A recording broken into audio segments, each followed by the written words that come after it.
నమస్తే, welcome to Mike TV morning show. Telugu దినపత్రికల్లో వచ్చిన ప్రధానమైన వార్తలు ఏమిటో చూద్దాం. ముందుగా ఆంధ్రజ్యోతిలో ఇయర్ ప్యానల్ వచ్చిన వార్త, మానేరులో ఇసుక తవ్వకాలు తప్పు, సంచలన తీర్పు వెలువరించిన చెన్నై ఎన్జీటీ కోర్టు. పర్యావరణ అనుమతులు లేకుండా ఇసుక తవ్వకాలు, మైనింగ్ ఇరిగేషన్ శాఖలకు 25 కోట్ల చొప్పున ఫైన్, గోదావరి రివర్ మేనేజ్మెంట్ బోర్డుకు చెల్లించాలి. 3 నెలల క్రితం రిజర్వ్ చేసిన తీర్పు వెల్లడి, ఫలించిన మారేరు పరిరక్షణ సమితి పోరాటం అనే వార్త ఆంధ్రజ్యోతి ఇయర్ ప్యానల్లో హైలైట్ చేసింది. ఇసుకను తరలించొద్దని, ఇసుక తరలించడం వలన పర్యావరణ ప్రభావము సమస్యలు ఏర్పడుతున్నాయి, నీటి కొరత ఏర్పడుతుంది. దీంతో పాటుగా చాలా రకాల జీవావరణానికి పర్యావరణానికి ప్రమాదం ఏర్పడుతుంది. వాస్తవానికి దేశవ్యాప్తంగా వ్యక్తమవుతున్న ఒకనొక అభిప్రాయం, ఇక్కడ మాత్రం మానేరు విషయంలో ఎన్జీటీ సంచలనమైన తీర్పునిచ్చింది. దీనికి సంబంధించిన వార్త ఆంధ్రజ్యోతి మొదటి పేజీలో వచ్చింది. ఇక సిబిఐకి చిక్కిన సిబిఐ, వెరీ ఇంట్రెస్టింగ్ హెడ్డింగ్. మధ్యప్రదేశ్లో నర్సింగ్ స్కామ్.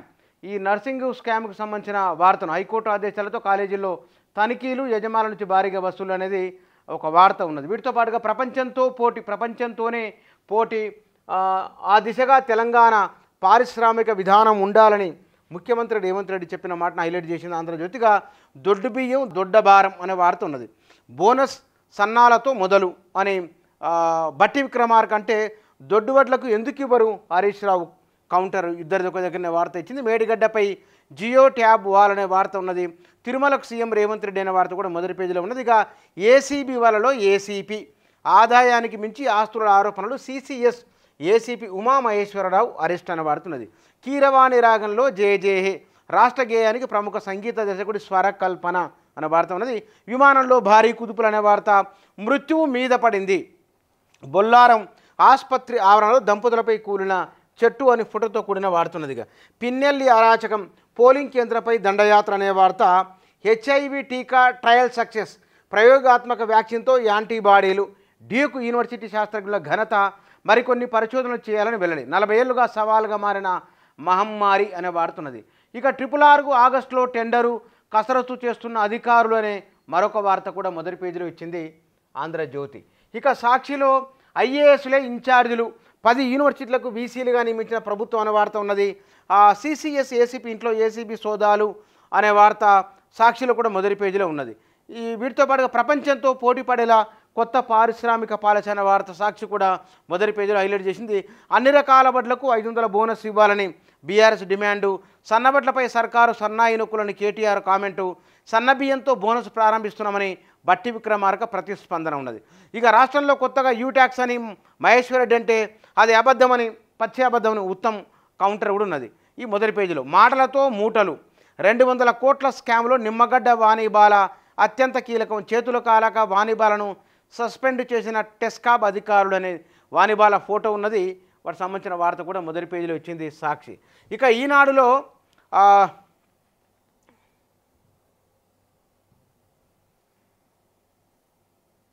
ఈనాడు మొదటి పేజీలో భారత్ అమెరికా భాగస్వామ్యం ప్రపంచానికి భాగ్యదాయకమని ఒక ఇంట్రెస్టింగ్ వార్త కూడా ఉన్నది.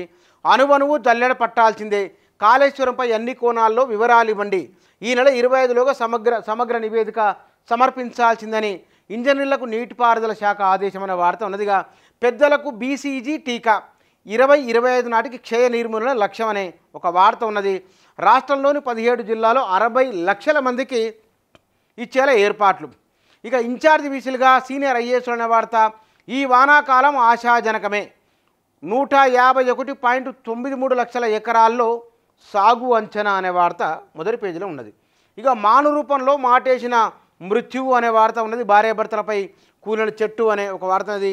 సికింద్రాబాద్ కంటోన్మెంట్ ఆసుపత్రి వద్ద చెట్టు విరిగి ఛాతిపై పడడంతో ప్రాణాలు వదిలిన రవీంద్ర, వెనుక రక్తం మోడుతున్న సరళాదేవి అనే వార్త ఉన్నది. జూన్ 2 నుంచి పెరగనున్న టోల్ రుసుములు అనే వార్త ఉన్నది మొదటి పేజీలో. పోలింగ్ బూత్లో పిన్నెల్లి విధ్వంసం అని ఈనాడు కూడా మొదటి పేజీలో ఇచ్చింది. ఇక సింగపూర్ విమానంలో భారీ కుదుపులు అని, ఒకరి మృత్యు 30 మందికి గాయాలన్న వార్త ఫోటోతో కూడిన వార్త ఈనాడు మొదటి పేజీలో ఉన్నది. ఏసీబీ వలలో ఏసీపీ ఉమామహేశ్వరరావు స్వాధీనం చేసుకున్న నగదు, కట్టలు, నగలు అనే వార్త మొదటి పేజీలో ఉన్నదిగా. పారిశ్రామిక అభివృద్ధిలో ప్రపంచంతో పోటీ పడాలి తెలంగాణ అనే వార్త ఉన్నది. రేవంత్ రెడ్డికి సంబంధించి జూన్ 2న జేజేహే తెలంగాణ ఆవిష్కరణ అనే వార్త మొదటి పేజీలో ఉన్నది. ఇక నమస్తే తెలంగాణలో సన్నబడ్లతో బోనస్ ప్రారంభమని బట్టి కామెంట్ ఉన్నది. పండని పంటకు బోనస్ అనే వార్త, మరో గ్యారంటీ బోగస్ అనే వార్త ఉన్నది. బోనస్పై కాంగ్రెస్ రోజుకో మాట, రాష్ట్రంలో కొత్త యూ ట్యాక్స్ అనే కామెంట్ మహేశ్వరుడికి సంబంధించింది. రాష్ట్రంలో మద్యం కొరత లేదు అని జూపల్లి అన్నట్టుగా వార్త ఉన్నది. ఏసీపీ అక్రమాస్తులు 3.5 కోట్లు అనే వార్త మొదటి పేజీలో ఉన్నది. ఇక 10 ఏళ్ల కిందటి సీన్, ఆనాడు ఎరువుల కోసం నేడు విత్తనాల కోసం అని ఫోటోతో కూడిన ఒకటి వార్త మొదటి పేజీలో. సులభ్ను కూలగొట్టారు అనే వార్త మొదటి పేజీలో ఇచ్చింది. ఈ సులభ్ను కూలగొట్టింది పెద్దపల్లి జిల్లా. ఇది 2 అంశాలు ఉన్నాయి ఇక్కడ. శిలాఫలకంపై బీఆర్ఎస్ నేత పేర్లు ఉండడంతో పబ్లిక్ టాయిలెట్ కూల్చివేత, కాంగ్రెస్లో దుశ్చర్య అనే వార్త ఉన్నది. పెద్దపల్లి జిల్లా రామగిరి మండలం నాగేపల్లి ఎక్స్ రోడ్ పెద్ద ప్రయాణిక సౌకర్యాలతో గ్రామ పంచాయతీ నిర్మించిన సులభ్ కాంప్లెక్స్ ఇది. మంత్ర నియోజకవర్గంలో రాజకీయ ప్రతీకారచతో గెలిపోతున్న కాంగ్రెస్ నాయకులు అక్కడ శిలాఫలకంపై బీఆర్ఎస్ ప్రజల పేర్లు ఉంటారని జీర్ణించుకోలేకపోయారు. మంగళవారం సులభ్ కాంప్లెక్స్ కూల్చివేశారు. ఇలా కూల్చివేశారని ఒక ఫోటో అటు ఇటు ఫోటో వేసి రాసింది ఒక వార్త. ఇక 4 తెలుగు దినపత్రికల్లో మొదటి పేజీలో ప్రాధాన్యత ఇచ్చిన వార్తాంశాలు ఇవి.